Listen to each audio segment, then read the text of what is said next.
ಈ ಹಾರ್ಟ್ ಬಗ್ಗೆ ಏನು ಹೇಳಕ್ಕೆ ಇಷ್ಟಪಡ್ತೀರಿ ನಾವು? ಒಂದು ಸಡನ್ ಕಾರ್ಡಿಯಕ್ ಅರೆಸ್ಟ್, ಎರಡನೇದು ಹಾರ್ಟ್ ಅಟ್ಯಾಕ್.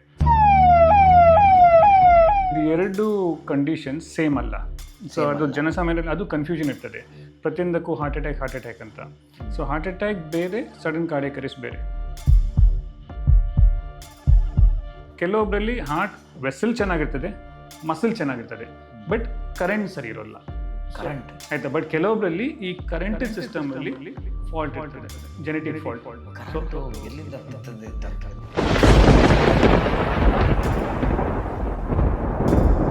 ಅದೇ that is the beauty of the heart and creation.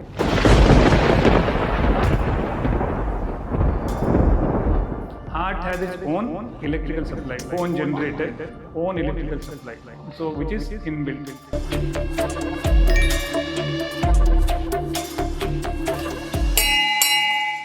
ಈಗ ಬಹಳ ಪ್ರಮುಖ ಘಟ್ಟಕ್ಕೆ ಬಂದಿದ್ದೀವಿ. ಅವರು ಇಡೀ ಪಾಡ್ಕಾಸ್ಟ್ ಉದ್ದಕ್ಕೂ ಹೇಳ್ಕೊಂಬರ್ತಾ ಇದ್ದಂಥ heart specialist doctor Manish Rai ಅವರು ನಮ್ಮ ಜೊತೆ ಇದ್ದಾರೆ. ಸರ್ ನಮಸ್ತೆ. ಸರ್ ನಮಸ್ತೆ, ಸ್ವಾಗತ ನಿಮಗೆ. ನಮಸ್ತೆ ಸರ್, ಅದೇನೆ ಸುಮಾರು ಇಂಟರ್ವ್ಯೂಗಳು, ಸುಮಾರು ಡಾಕ್ಟ್ರು ಎಲ್ಲರೂ ಮಾತಾಡೋದು ನಾವು ಕೇಳಿದ್ದೀವಿ.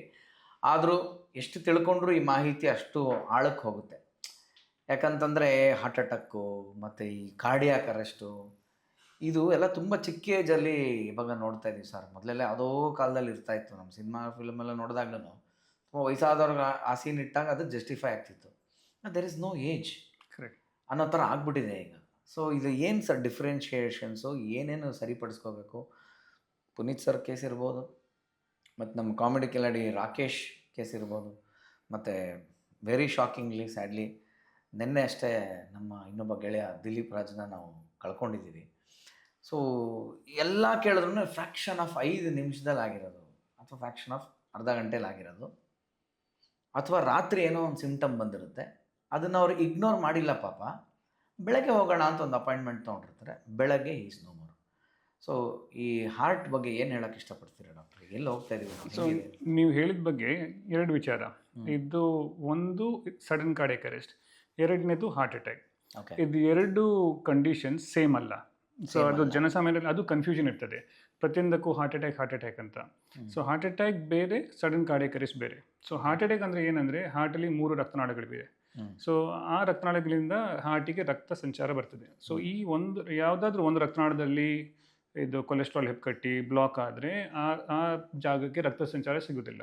ಸೊ ಅದು ಹಾರ್ಟ್ ಅಟ್ಯಾಕ್. ಆಗ ಹಾರ್ಟ್ ಅಟ್ಯಾಕ್ ಆದಾಗ ನೋವು ಬರ್ತದೆ, ಉರಿ ಬರ್ತದೆ, ಬೆವರು ಬರ್ತದೆ, ಕೆಲವೊಮ್ಮೆ ಅನ್ಕಾನ್ಷಿಯಸ್ ಆಗಿ ಬೀಳ್ತಾರೆ. ಸೊ ಹಾರ್ಟ್ ಅಟ್ಯಾಕ್ ಇದೆಯಲ್ಲ, ಇದು ತುಂಬ ಕಾಮನ್. ಸೊ ಪ್ರತಿಯೊಬ್ಬರಲ್ಲಿ ತುಂಬ ಜನರಲ್ಲಿ ನಾವು ಕಾಣ್ತೇವೆ. ಮೊದಲು ನೀವು ಹೇಳಿದಾಗೆ 60-50 ವಯಸ್ಸಲ್ಲಿ ಬರ್ತಾ ಇತ್ತು. ಸೊ ಇಂಡಿಯಾದಲ್ಲಿ ಈಗ ಹಾರ್ಟ್ ಅಟ್ಯಾಕ್ 40ರಲ್ಲಿ 30ರಲ್ಲಿ ಕೂಡ ಕಾಣ್ತಾ ಇದೆ. ಆ್ಯಕ್ಚುಲಿ ನಾವು ಹೇಳ್ತಾರೆ, ಇಂಡಿಯಾದಲ್ಲಿ heart diseases come at least 1 decade earlier than west. So ಇದು ವೆಸ್ಟಲ್ಲಿ ಹಾರ್ಟ್ ಡಿಸೀಸ್ 60ರಲ್ಲಿ ಬರೋದಿದೆ, ನಮ್ಮದರಲ್ಲಿ 50s 40sಲ್ಲಿ ಬರ್ತದೆ. ಸೊ ಇದಕ್ಕೆ ಕಾರಣಗಳಿವೆ, ಯಾಕೆ ನಮ್ಮದರಲ್ಲಿ ಸೊ ಹಾರ್ಟ್ ಡಿಸೀಸ್ ಮೊದಲೇ ಬರ್ತಾ ಇದೆ ಅಂತ. ಸೊ ಹಾರ್ಟ್ ಡಿಸೀಸ್ ಮತ್ತು ಹಾರ್ಟ್ ಅಟ್ಯಾಕ್ ಕಾಮನ್. ಸೊ ಅದನ್ನು ಏನು ಪ್ರಿವೆಂಟ್ ಮಾಡೋದು ಹೇಗೆ, ಅದ್ರ ಬಗ್ಗೆ ಎಲ್ಲ ನಾನು ಹೇಳ್ತೀನಿ. ಬಟ್ ಏನಾಗ್ತದೆ ಅಂದರೆ, ಹಾರ್ಟ್ ಅಟ್ಯಾಕಲ್ಲಿ good news is, heart attack 100 ಜನರಿಗೆ ವ್ಯಕ್ತಿಗೆ ಹಾರ್ಟ್ ಅಟ್ಯಾಕ್ ಆದರೆ ಹಾಸ್ಪಿಟಲ್ಗೆ ಹೋಗ್ತಾರೆ, ಅಟ್ಲೀಸ್ಟ್ 95% ಬದುಕ್ತಾರೆ. ಸೊ ಹಾಸ್ಪಿಟಲ್ 95% ಮೇಲೆ ಬದುಕ್ತಾರೆ. ಸೊ ಹಾಸ್ಪಿಟ್ಲಿಗೆ ಬರ್ತಾರೆ, ನೋವು ಬಂದು ಏನಾದರೂ ಉಸಿರಾಟ ತೊಂದರೆ ಬಂದು ಹಾಸ್ಪಿಟಲ್ ಬರ್ತಾರೆ, ಹಾಸ್ಪಿಟ್ಲಲ್ಲಿ ಎಮರ್ಜೆನ್ಸಿ ಟ್ರೀಟ್ಮೆಂಟ್ ಕೊಡ್ತಾರೆ, ಮತ್ತು ಬ್ಲಾಕ್ ಇದೆಯಲ್ವ ಅಂತ ನೋಡ್ತಾರೆ, ಟ್ರೀಟ್ಮೆಂಟ್ ಕೊಡ್ತಾರೆ, ಎಲ್ಲ ಮನೆಗೆ ಹೋಗ್ತಾರೆ. ಸೊ ಹಾರ್ಟ್ ಅಟ್ಯಾಕಲ್ಲಿ ಅನ್ಫಾರ್ಚುನೇಟ್ಲಿ 100 ಜನರಲ್ಲಿ 1-2-3 ಸಡನ್ ಕಾರ್ಡಿಯಕ್ ಅರೆಸ್ಟ್ ಆಗುತ್ತೆ. ಸೊ ಹಾರ್ಟ್ ಅಟ್ಯಾಕ್ ಆದ ಎಲ್ಲರಿಗೂ ಸಡನ್ ಕಾರ್ಡಿಯಕ್ ಅರೆಸ್ಟ್ ಆಗೋದಿಲ್ಲ. ಸೊ 2% 3%ಗೆ ಮಾತ್ರ ಸಡನ್ ಕಾರ್ಡಿಯಕ್ ಅರೆಸ್ಟ್ ಆಗುತ್ತೆ. ಅದು ಏನಕ್ಕಾಗುತ್ತೆ ಅಂದರೆ, ಸೊ ಹಾರ್ಟ್ ಅಟ್ಯಾಕ್ ಆದಾಗ ಸಡನ್ ಕಾರ್ಡಿಯಕ್ ಅರೆಸ್ಟ್ ಏನಂದರೆ, ಚೆನ್ನಾಗಿರೋ ಹಾರ್ಟ್ ನೀವು ಹೇಳಿದಾಗೆ ಒಂದು ಗಂಟೆಲೆಲ್ಲ ಆಗುತ್ತೆ.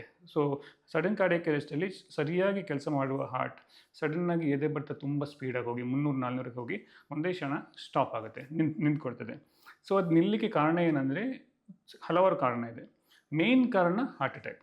ಸೊ ಹಾರ್ಟ್ ಅಟ್ಯಾಕಲ್ಲಿ ಫಸ್ಟ್ 1 hour ನಾವು ಗೋಲ್ಡನ್ ಪೀರಿಯಡ್ ಅಂತ ಹೇಳ್ತೇವೆ, ಗೋಲ್ಡನ್ ಅವರ್ ಅಂತ.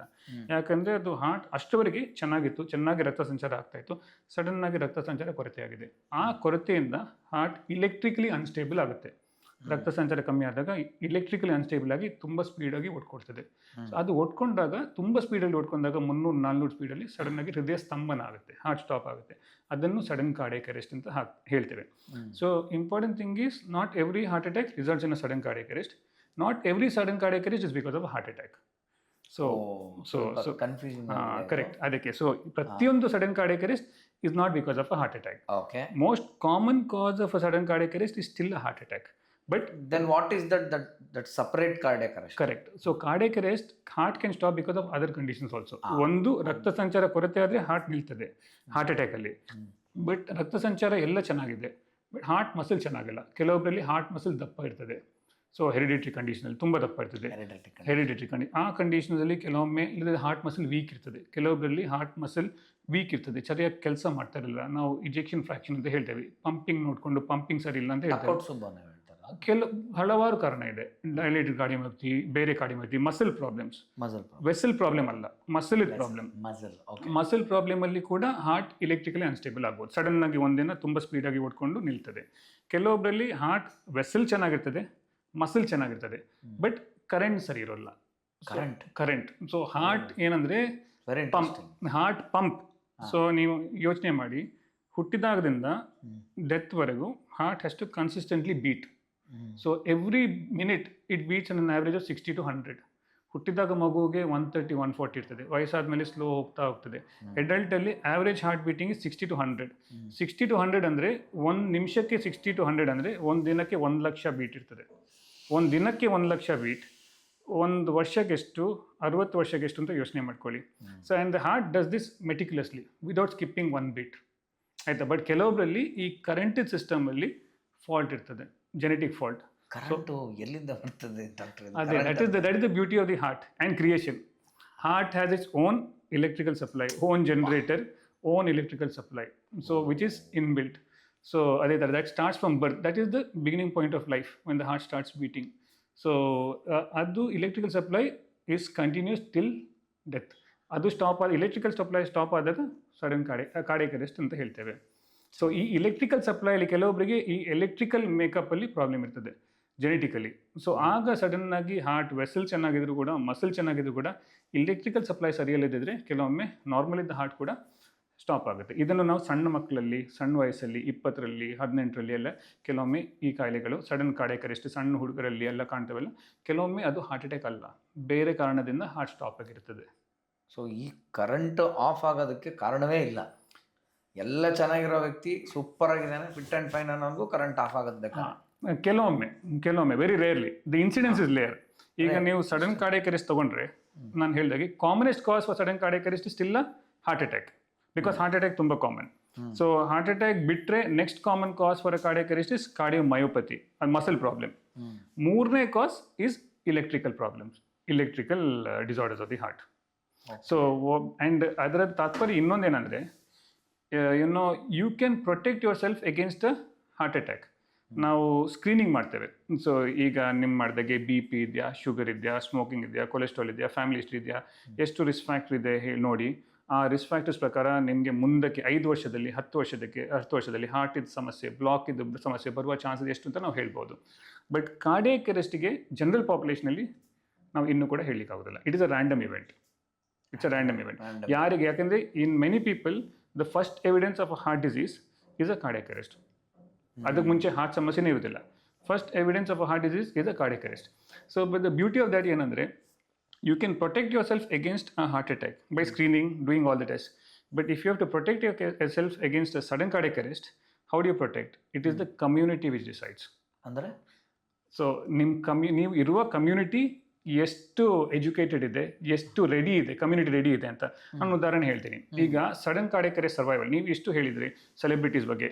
ಅವರು ಏನೋ ಅಷ್ಟೊಂದು ಏನು ಸೆಲೆಬ್ರಿಟೀಸ್ ಬ್ಯಾಂಗ್ಳೂರಲ್ಲಿ ಎಲ್ಲ ಇದ್ರು, ಹಾಸ್ಪಿಟಲ್ಸ್ ಹತ್ರನೇ, ಅದು ಕೂಡ ಅವ್ರು ಸರ್ವೈವ್ ಆಗಲಿಲ್ಲ. ಯಾಕೆಂದರೆ that is not because of their fault.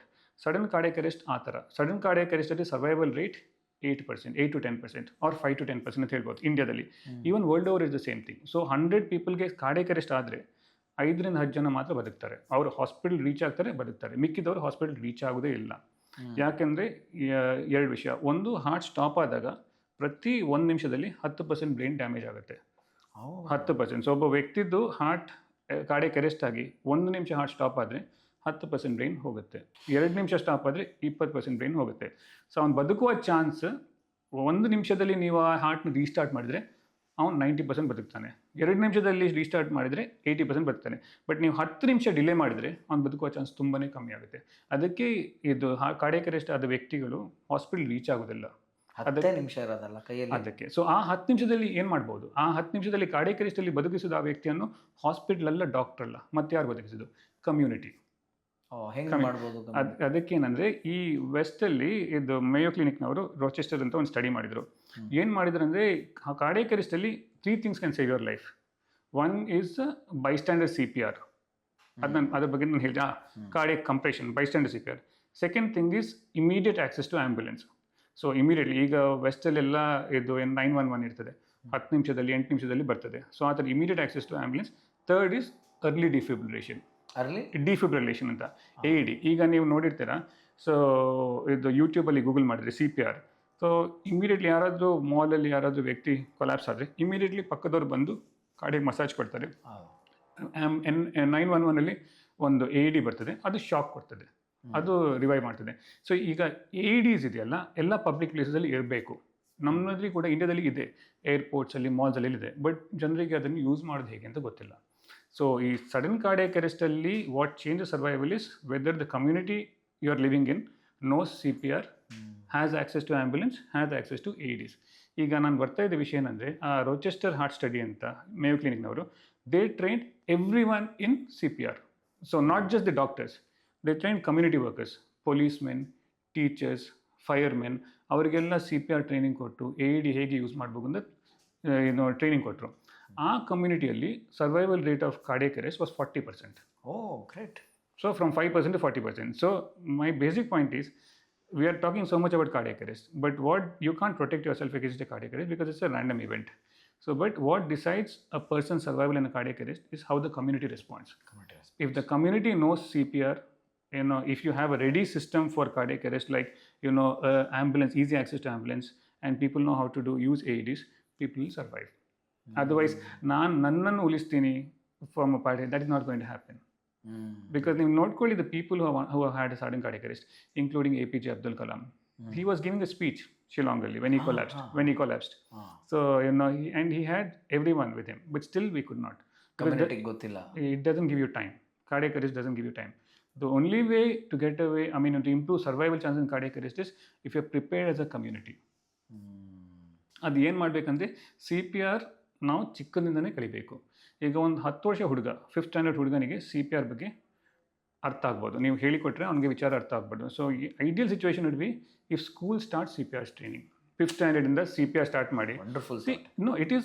CPR is a life skill, life saving skill. Super. It is not option. It is not that restricted only to doctors or nurses or paramedics. Everyone should know, everyone can know, and it's a must know. Super. You learn swimming, you learn cycling, you learn driving. Why can't you learn CPR? ಹೌದು, ಗೊತ್ತಾಯ್ತಲ್ಲ. So and I told 10 ವರ್ಷ ಹುಡುಗ can understand the concept of CPR. So in ideal situation is school start training, talking about CPR from school age. Every year you reinforce it. By the time the child comes out of 10th or 12th, he is ready for CPR, cardiac arrest. So next time he sees someone, he will not think twice before starting CPR. ಈಗ ನಮ್ಮಲ್ಲಿ ಏನಾಗ್ತಾ ಇದೆ ಅಂದರೆ, ಯಾವುದಾದ್ರು ನೀವು imagine ಮಾಡ್ಕೊಳ್ಳಿ, ಮಾಲಲ್ಲಿ ಹೋಗ್ತಾ ಇದ್ರಿ, ಎಲ್ಲಾದರೂ ಹೋಗ್ತಾ ಇದ್ದೀರಾ, ಯಾರಿಗಾದರೂ ಕಾರ್ಡಿಯಾಕ್ ಅರೆಸ್ಟ್ ಆಗಿ ಬಿದ್ದ ಅಂತ ಹೇಳಿದ್ರೆ ಏನು ಮಾಡ್ತೇವೆ? ಫೋಟೋ ತೆಗೆದು ಸರ್ಕ್ಯುಲೇಟ್ ಮಾಡ್ತೇವೆ, ವಿಡಿಯೋ ಮಾಡ್ತೇವೆ ಅಷ್ಟೇ. ಬಟ್ ಅದ್ರ ಬಗ್ಗೆ CPR ಮಾಡೋದು ಯಾರಿಗೆ ಕೂಡ ಗೊತ್ತಿಲ್ಲ. So this has to change. Okay. ಅದರ ಜೊತೆಗೆ ಈ ಫುಡ್ ಹ್ಯಾಬಿಟ್ಸು, ಮಾಮೂಲಿ ಅದು ಹೇಳುವಾಗ ಆಲ್ಕೋಹಾಲು, ಸಿಗರೇಟು ಎಲ್ಲ ಬಂದ್ಬಿಡುತ್ತೆ ಅದರಲ್ಲಿ. ಬಟ್ ನಮಗೆ ತುಂಬ ಅಂದರೆ ಗೊತ್ತಿಲ್ಲ ಇದು ಯಾವ ಥರ, ಅದನ್ನು ಸಮರ್ಥಿಸ್ಕೊಳ್ಳೋಕ್ಕೋಸ್ಕರ ಹೇಳ್ತಾ ಇಲ್ಲ ನಾನು.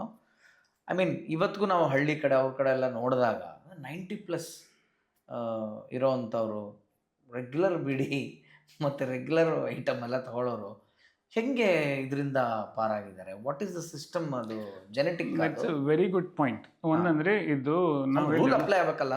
ಸೊ ದಿಸ್ ಒನ್, ಇದು ಇಂಡಿಯಾದಲ್ಲಿ ಅದೇ heart disease is very common. We are almost becoming the heart disease and diabetes capital of the world.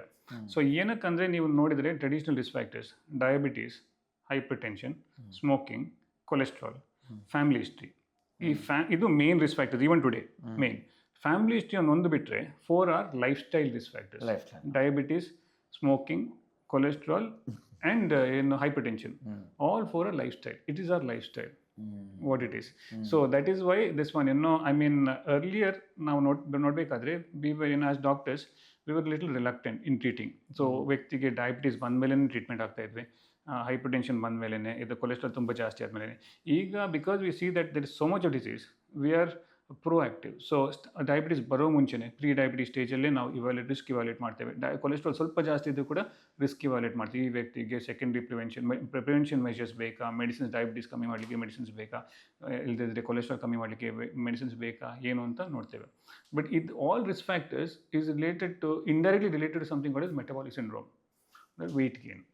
Metabolic syndrome. Weight gain. So obesity, weight gain. So because we are, the more we become affluent, more there is access to food. You eat more, you spend less. Invariably you gain weight. Weight gain ಆದರೆ ನಿಮ್ಮದು sugar levels ಜಾಸ್ತಿ ಆಗುತ್ತೆ, cholesterol levels ಜಾಸ್ತಿ ಆಗುತ್ತೆ, BP ಜಾಸ್ತಿ ಆಗುತ್ತೆ. And if you add smoking to that, you have your recipe for heart disease. Okay, ಈ point ನಾನು ಅಕ್ಸೆಪ್ಟ್ ಮಾಡ್ಕೊತೀನಿ. ಬಟ್ ಕಮಿಂಗ್ ಟು ಅದೇ ಫ್ಯಾಮಿಲಿ ಹಿಸ್ಟ್ರಿ ಏನೋ ಮಾಡೋಕ್ಕಾಗಲ್ಲ. ಬಟ್ ಈಗ ನಾವು ಕಳೆದುಕೊಂಡಂಥ ಸೋ ಕಾಲ್ಡ್ ಸೆಲೆಬ್ರಿಟೀಸ್ ಅಂತ ಬಂದ ಎಲ್ಲ ಫಿಟ್ ಆ್ಯಂಡ್ ಫೈನ್ ಆಗೇ ಇದ್ರು ಡಾಕ್ಟ್ರೆ. ಸೊ ಏನು ಅದಕ್ಕೆ that is comes to age. Rakesh ಅಂತೂ ಸಚ್ಚೆ ಹಿಂಗ್ ಚಾಪ್ ಅವನು, 24-25 ವರ್ಷ ಅವನು ಹುಡುಗ ಅವನು. ಆಮೇಲೆ ನಾನು ಗೊತ್ತಿದ್ದಂಗೆ ಏನೋ ಭಾರೀ ಕುಡಿದು ಸಿಗರೇಟ್ ಆ ಥರದ್ದೆಲ್ಲ ಅಲ್ಲ. ಒಕೇಶನಲ್ಲಿ ಪಾರ್ಟಿ, ಒಂದು ಬರ್ಡೇ ಪಾರ್ಟಿ ಅದು ಇದು ಮಾಡ್ತೀವಿ, ಆ ಥರದ್ದೆಲ್ಲ ಇತ್ತೇ ಬಿಟ್ರೆ is not such A addicted ಆ ಥರದ್ದೆಲ್ಲ ಹುಡುಗ ಅಲ್ಲ ಪಾಪ. ಊಟವೂ ತೀರಾ ಅದ್ಭುತ ಅಲ್ಲ. ಏನೇ ಅದ್ಭುತ ಮಾಡಿದ್ರು ಆ ಏಜ್ಗೆ ಜೀರ್ಣಿಸ್ಕೊಳ್ಳೋವಂಥ ಏಜ್ ಅಲ್ವಾ ಅದು. ಸೊ ಏನಿದು ಆ ಥರ ಇರ್ಬೋದು. ಅದೇ. ಸೊ ಇದ್ರ ಬಗ್ಗೆ ಒಂದಂದರೆ 2 things you have to differentiate. One is physical health, second is metabolic health. Physical health ವ್ಯಕ್ತಿ ಹೆಂಗೆ ಕಾಣ್ತಾನೆ, ಫಿಟ್ ಇದ್ದಾನೆ, ಹೇಗಿದ್ದಾನೆ, ಆ ಥರ. Metabolic health is what your blood work tells about you. So patient may be looking very healthy, but ಅವನು cholesterol ಜಾಸ್ತಿ ಇದ್ದರೆ, ಶುಗರ್ ಜಾಸ್ತಿ ಇದ್ದರೆ, BP ಜಾಸ್ತಿ ಇದ್ದರೆ, if is not seen a doctor only, you will not know. So that means metabolic health is not right. Before disease appears, your metabolic health will show some science. Metabolic ಹೆಲ್ತ್ಗೆ age ಲೆಕ್ಕ ಇಲ್ವಾ? 24 ವರ್ಷಕ್ಕೆ ಒಬ್ಬ metabolic health ಅಲ್ಲ. ಮೊದಲು ಏನು ನಾವು recommendation ಏನಂದ್ರೆ 25 ವಯಸ್ಸಾದ್ಮೇಲೆ ಒಂದ್ಸಲ ಎಲ್ಲ ಕೊಲೆಸ್ಟ್ರಾಲ್, ಶುಗರ್ ಎಲ್ಲ ಚೆಕ್ ಮಾಡಬೇಕು. ಈಗ ಮಕ್ಳಿಗೆ ಕೂಡ ಸ್ಟಾರ್ಟ್ ಮಾಡಿದ್ದಾರೆ ಸ್ಕ್ರೀನಿಂಗ್, ಡಯಾಬಿಟೀಸ್ಗೆ ಎಲ್ಲದಕ್ಕೂ. ಬಿಕಾಸ್ ವಿ ಆರ್ ಸೀಯಿಂಗ್ ಏನಂದ್ರೆ ಇದು ಕೊಲೆಸ್ಟ್ರಾಲ್ ಉತ್ಪನ್ನ ಏನಂದ್ರೆ, ಸೊ ಯಾಕೆ ಈ ಥರ ಅಂದರೆ, ಕೊಲೆಸ್ಟ್ರಾಲ್ ಹುಟ್ಟಿದ ಮಗುಗೆ ಇರ್ತದೆ ಕೊಲೆಸ್ಟ್ರಾಲ್, ಬಟ್ ಆ ಕೊಲೆಸ್ಟ್ರಾಲ್ ಲೆವೆಲ್ ತುಂಬ ಕಮ್ಮಿ ಇರ್ತದೆ, 40 mg ಇರ್ತದೆ. ವಯಸ್ಸಾದ್ಮೇಲೆ ಕೊಲೆಸ್ಟ್ರಾಲ್ ಲೆವೆಲ್ ಜಾಸ್ತಿ ಆಗ್ತಾ ಹೋಗುತ್ತೆ. ಜಾಸ್ತಿ ಆದಾಗ ಅದು ರಕ್ತನಾಳದಲ್ಲಿ ಡೆಪಾಸಿಟ್ ಆಗಿ ತೊಂದರೆ ಕೊಡ್ಲಿಕ್ಕೆ ಸ್ಟಾರ್ಟ್ ಆಗುತ್ತೆ. ಸೊ ದ ವೆಸ್ಟರ್ನ್ ಪಾಪ್ಯುಲೇಷನಲ್ಲಿ the standards are still lenient, because ಅವರಿಗೆ ಹಾರ್ಟಿನ ಸಮಸ್ಯೆ ಇನ್ನೂ ಕೂಡ ಕಾಣ್ಬಾರ್ದು 60 ವಯಸ್ಸಾದ್ಮೇಲೆಲ್ಲ. ಸೊ ನಮ್ಮದರಲ್ಲಿ ಹಾರ್ಟಿನ ಸಮಸ್ಯೆ ಬೇಗನೆ ಕಾಣ್ಬರೋ ಕಾರಣ ನಾವು ಸ್ಕ್ರೀನಿಂಗ್ ಬೇಗನೆ ಸ್ಟಾರ್ಟ್ ಮಾಡಬೇಕು. ಸ್ಟಾರ್ಟ್ ಮಾಡಬೇಕು. ಸೊ 25-30 ವಯಸ್ಸಲ್ಲಿ ಒಂದ್ಸಲ ಸ್ಕ್ರೀನ್ ಮಾಡಿ, ಸೊ ಮೆಟಬಾಲಿಕ್ ಹೆಲ್ತ್ ಹೇಗಿದೆ ಅಂತ ನೋಡಿ, ಅದಾದಮೇಲೆ ಡಿಸೈಡ್ ಮಾಡ್ಬೋದು. ಎಲ್ಲರದ್ದು ಒಬ್ಬರದ್ದು ಪ್ಯಾರಾಮೀಟರ್ಸ್ ಎಲ್ಲ ನಾರ್ಮಲ್ ಇದೆ ಅಂದರೆ 5 ವರ್ಷಕ್ಕೊಮ್ಮೆ ಸ್ಕ್ರೀನಿಂಗ್ ಮಾಡ್ಬೋದು. ಬಟ್ ಯಾವುದಾದ್ರೂ ಪ್ಯಾರಾಮೀಟರ್ಸ್ ಸರಿ ಇಲ್ಲ, ಕೊಲೆಸ್ಟ್ರಾಲ್ ಜಾಸ್ತಿ ಇದೆ, ಶುಗರ್ ಬಾರ್ಡ್ ಲೈನ್ ಇದೆ ಅಂದರೆ he needs more frequent follow up and adherence to treatment. ಏನಾದ್ರು ಡಾಕ್ಟರ್ ಹೇಳಿದರೆ he needs. But more importantly, I think that once a metabolic health is abnormal, you have to do lifestyle changes, diet and lifestyle changes. I personally think as a country we are eating far too much, more than what we require, and that is, I mean, extra ತಿಂದರೆ ಎಲ್ಲ ಗೊಜ್ಜಾಗಿ ಸೇರ್ತದೆ ಅಷ್ಟೇ. Then our metabolic health changes. ನಮ್ಮಲ್ಲಿ ಫಂಕ್ಷನ್ಗಳು, ಪೂಜೆಗಳು, ಅವ್ರು ಕರೆದ್ರೆ ಹೋಗಿಲ್ಲ ಅಂತ ಬೇಜಾರು, ಇವ್ರು ಕರೆದ್ರೆ ಹೋಗಿಲ್ಲ ಅಂತ ಬೇಜಾರು, ಹೋದ್ಮೇಲೆ ತಿಂದಿಲ್ಲ ಅಂದರೆ ಬೇಜಾರು. ಇದೆಲ್ಲ ತಪ್ಪಿಸ್ಕೊಳ್ಳೋದೇ ಭಾಳ ಕಷ್ಟ ಡಾಕ್ಟ್ರೆ. ಇದೆಲ್ಲ ಒಂದು ಅಗಲ ಇದೆ. ಅದು ನಮಗೆ ಚಿಕ್ಕದಿಂದ ಅಭ್ಯಾಸ ಆಗಿದೆ. ತಾಯಿ ತಿನ್ನಿಸಿ ತಿನ್ನಿಸಿ ತಿನ್ನಿಸಿ ಇನ್ನೂ ತಿನ್ನಬೇಕು ಅಂತ ತಿನ್ನಿಸಿ ನಮ್ಗೆ ಅಭ್ಯಾಸ ಆಗಿದೆ ಅದು ತಿನ್ನೋದು. ಬಟ್ ಆಮೇಲೆ ಪರ್ಸ್ನಲಿ ಬೇಜಾರು ಮಾಡ್ಕೊಳ್ಳೋವಂಥದ್ದು. ಈಗ ನಿಮ್ಗೆ ಇನ್ನೂ ಮಜಾ ಒಂದು ಹೇಳ ನಾನು. ಸಪೋಸ್ ಈಗ ನಾವು ಫಿಸಿಕಲಿ ಇದನ್ನು ಅವಾಯ್ಡ್ ಮಾಡೋಕ್ಕೆ ಸ್ಟಾರ್ಟ್ ಮಾಡಿದ್ದೀವಿ ಅಂತ ಅಂದ್ಕೊಳ್ಳಿ, ನಮಗೆ ಮಾತಲ್ಲೇ ಹೇಳಿ ಇಲ್ದಿರೋ ಕಾಯಿಲೆ ಬರ್ಸ್ಬಿಡ್ತಾರೆ. ಸಪೋಸ್ ಫಂಕ್ಷನ್ಗೆಲ್ಲ ಹೋಗಿದ್ದೀರ ನೀವು, ಏನು ತಿನ್ನಲ್ಲ ನಾನು, ಇಲ್ಲ ನಮ್ಮೊಂದು ಚೂರು ಪಾಯಸ ಚೂರು ಹಾಕಿ, ಶುಗರಾ ಅದಕ್ಕೆ ಪಾಯಸ ಬೇಡವಾ, ಅಯ್ಯೋ ಅಲ್ಲಪ್ಪ ಏನು ಬರಬಾರ್ದು ಅಂಥದ್ದು ಅಂತ ಅವಾಯ್ಡ್ ಮಾಡ್ತಾ ಇದ್ದೀವಿ ಅಂತ. ಆಲ್ರೆಡಿ ಕಮ್ಮಿ ಹಾಕ್ಸ್ಕೊಂಬಿಟ್ರೆ ಅದು ಬಂದಿದೆ ನಮಗೆ, ಅದಕ್ಕೆ ಅವಾಯ್ಡ್ ಮಾಡ್ತಾ ಇದ್ದೀವಿ ಅಂತ. ಸೊ ಕಾಫಿ ಆಸೆ ಅಂತ ಅಂದ್ಕೊಳ್ಳೋಣ, ಶುಗರ್ ಬೇಡ ಅಂದರೆ ಅವ್ರಿಗೆ ಶುಗರ್ ಇದೆ, ಕಾಫಿಗೆ ಶುಗರ್ ಇದೆ ಅಂತಲ್ಲ, ಜಸ್ಟ್ ಟ್ರೈನ್ ಟು ಪ್ಲ್ಯಾನ್ ಅವರು ಇದು. ಸೊ ಹಾಗಾಗಿ ಎಷ್ಟೋ ಕಾರ್ಯಕ್ರಮ ಫಂಕ್ಷನ್ ಹೆಂಗಾಗ್ತಿದೆ ಅಂತಂದರೆ, ಸುಮ್ಮನೆ ಹೋಗೋ ಸೆಕೆಂಡ್ ನೋಡು ಬಾ ಅಷ್ಟೇ. ಈ ಊಟ ಮಾಡೋ ಅಂದರೆ ಇದಿಷ್ಟು ಸಮಸ್ಯೆಗಳಿದೆ, ಅದು ಯಾರಿಗೂ ಅರ್ಥ ಆಗಲ್ಲ. ಎಸ್ಪೆಷಲಿ ಇನ್ ಸೆಲೆಬ್ರಿಟಿ ಲೈಫ್ ಅವರು ಎಮೋಷ್ನಲಿ ಇರ್ತಾರೆ ಫಂಕ್ಷನ್ಗಳು ಹೋದಾಗ. ಇವತ್ತೊಂದಿನ ತಾನೇ ಬನ್ನಿ ಬಾಸ್, ಇವತ್ತೊಂದಿನ ನಿಮ್ಮ ಜೊತೆ, ನನಗೆ ನಾಳೆನೂ ಒಂದಿನ ಇದೆ, ನಾಡಿದ್ದು ಒಂದಿನ ಇದೆ, ವಾರದಲ್ಲಿ 7 ದಿನ ನಾನೇನು ಮಾಡಲಿ ನಮ್ಮ ಮನೆ. ಸೊ ಇದೊಂದು. ಆಮೇಲೆ 2 ಮಿಥ್ಯ, ಅದು ಟ್ರೂತ ನಂಗೆ ಗೊತ್ತಿಲ್ಲ ಡಾಕ್ಟರ್, ಅದೇ ಐ ವಾಂಟ್ ಟು ಆಸ್ಕ್. ಒಂದು, ಕರೋನಾ ವ್ಯಾಕ್ಸಿನೇಷನ್ ನಂತರ ಈ ಥರ ಕೇಸ್ ಆಗ್ತಿದೆ ಅಂತ ಒಂದು ಮಾತು, ಎಲ್ಲರ ಬಿಲೀಫ್ ಇದೆ. ಅದು ಆ ವ್ಯಾಕ್ಸಿನೇಷನ್ ಹಿಂಗೆ ಆಗುತ್ತಾ ಏನಾದ್ರು, ಅದರಿಂದ ಏನಾದ್ರು There is no conclusive proof. conclusive We see, and hitting around the bush. yes. So the thing is, that's what, no, I mean, we are now ಈಗ ನೋಡುವಾಗ ಅಂಡರ್ 40 years 50 years ಎಲ್ಲ ನಮ್ಮ ಹಾಸ್ಪಿಟಲಲ್ಲಿ ಹಾರ್ಟ್ ಅಟ್ಯಾಕ್ಸ್ ಬರ್ತವೆ. So ಅದು ಏನಕ್ಕೆ under 40 years 50 years ಎಲ್ಲ heart attack ಎಲ್ಲ ಬಂದರೆ, if there is no reason, there is something you can explain, you can put some theory. But ನಾವು ಅದನ್ನು ಚೆಕ್ ಮಾಡುವಾಗ ಅವ್ರನ್ನೆಲ್ಲ, ಅವರಿಗೆ ಆ್ಯಕ್ಚುಲಿ ಸಟಲ್ ರಿಸ್ಕ್ ಫ್ಯಾಕ್ಟರ್ಸ್ ಇನ್ನೂ ಇರ್ತದೆ. ಪ್ರೀ ಡಯಾಬಿಟಿಸ್ ಇರ್ತದೆ, ಕೊಲೆಸ್ಟ್ರಾಲ್ ಇರ್ತದೆ, ಸ್ಮೋಕಿಂಗ್ ಇರ್ತದೆ.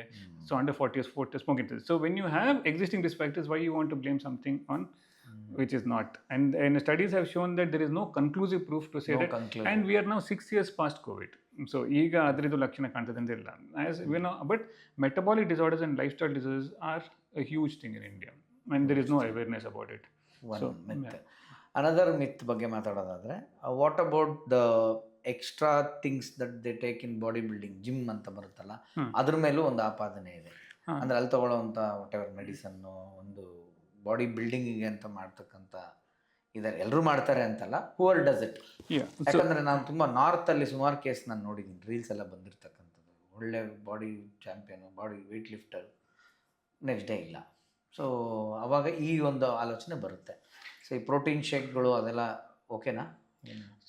ಅದರಲ್ಲಿ ಕೂಡ ಕ್ಲಿಯರ್ ಕಟ್ ಡೇಟಾ ಇಲ್ಲ, but some of the things may be harmful. ಅಂದರೆ ಕೆಲವೊಂದು ಉದಾಹರಣೆ ಕೊಡೋದು, some of this pre workout supplements might contain high amount of caffeine to burn out. So but that caffeine is also stimulant for your heart. So ನೀವು workout ಮಾಡುವಾಗ ನಿಮ್ಮ heart rate ಜಾಸ್ತಿ ಆಗುತ್ತೆ, BP ಜಾಸ್ತಿ ಆಗುತ್ತೆ, you are increasing the work load to the heart. So ಆ ಥರ. So and when ಅದೇ high intensity exercise, when you really stressing the heart. So normal idre it's okay, routine exercise nothing will happen, but when you're doing extensive and high intensity, you are really stressing the heart. So heart ಅಲ್ಲಿ ಮೊದಲೇ ಸಣ್ಣ ಪುಟ್ಟ blockage ಇದ್ದರೆ, so ಅದು ಸಣ್ಣ ಪುಟ್ಟ blockage ಇರೋದು ನಿಮಗೆ ಸಿಂಪ್ಟಮ್ಸ್ ಬರೋದಿಲ್ಲ. ಸಿಂಪ್ಟಮ್ಸ್ ಬರೋದು ತುಂಬ ಟೈಟ್ ಆದಾಗ ಮಾತ್ರ. ಬಟ್ ಕೆಲವೊಮ್ಮೆ ಸಣ್ಣ ಬ್ಲಾಕ್ ಇದ್ರೂ ಕೂಡ ಸಾಕಾಗ್ತದೆ. ಸಡನ್ ಪ್ಲಾಕ್ ರಪ್ಚರ್ ಅಂತ ಹೇಳ್ತೇವೆ, ಸಣ್ಣ ಬ್ಲಾಕ್ ಕೂಡ ಹಾರ್ಟ್ ಅಟ್ಯಾಕ್ ಆಗಿ ಕನ್ವರ್ಟ್ ಆಗ್ಬೋದು. ಸೊ ಆ ಥರ ಇರ್ತದೆ. So I think with regards to gym, one is I think be very about high intensity. High intensity ಏನಾದರೂ ಪ್ಲಾನ್ ಮಾಡಿದ್ರೆ better to get a evaluation, especially if there are risk factors. BP ಇದೆ, sugar ಇದೆ, smoking ಇದೆ ಅಂತ ಹೇಳಿದ್ರೆ ಒಂದ್ಸಲ doctor check ಮಾಡಿ, so ಅದು are you fit for such an exercise or not ಅಂತ ಹೇಳಿದ್ರು. And second is supplements also, although there is no conclusive proof, just look into what you are using, so whether there are stimulants in that or not anta, and try to avoid. If you can avoid, try to avoid. ಅಷ್ಟೇ ಹೇಳ್ಬೋದು. Main challenge ಏನಂತಂದರೆ, ಈಗ cholesterol reduction ಅಥವಾ weight reduction ಬಂದಾಗ spot reduction ಆಗಲ್ಲ ಡಾಕ್ಟ್ರೆ. So ಈಗ ನನಗೆ ಓಕೆ, ಇವಾಗ ಟಮ್ಮಿ ಇಳಿಸ್ಬೇಕು ಅಂತನೋ ಇನ್ನೊಂದು ಮಾಡಬೇಕು ಅಂತ ಸ್ಪಾಟ್ ರಿಡಕ್ಷನ್ ಆಗಲ್ಲ, ಓವರಾಲ್ ಹೋಗುತ್ತೆ. ಸೊ ಇದು 2 ಇಂಚು ಹೊಟ್ಟೆ ಒಳಗೆ ಹೋಗೋದ್ರೊಳಗೆ ಮಕ ಎಲ್ಲ ಎಳ್ದೋಗ್ಬಿಟ್ರುತ್ತೆ ಆಗ್ಬಿಟ್ಟು. ಸೊ ಯಾರು ವೆಯ್ಟು ಪ್ಲ್ಯಾನ್ ತೊಗೊಂಡವರು, ವೆಯ್ಟ್ ಲಾಸ್ ಆದವ್ರು ಬಂದರೆ ಒಂದೇ ಸಲ ಶರ್ಟ್ಗಳು ಇಷ್ಟು ಲೂಸ್ ಆದಾಗ ತುಂಬ ಒಂಥರ ಅನಾರೋಗ್ಯದ ಥರ ಮುಖದಲ್ಲಿ ಕಾಣಿಸ್ಬಿಡುತ್ತೆ.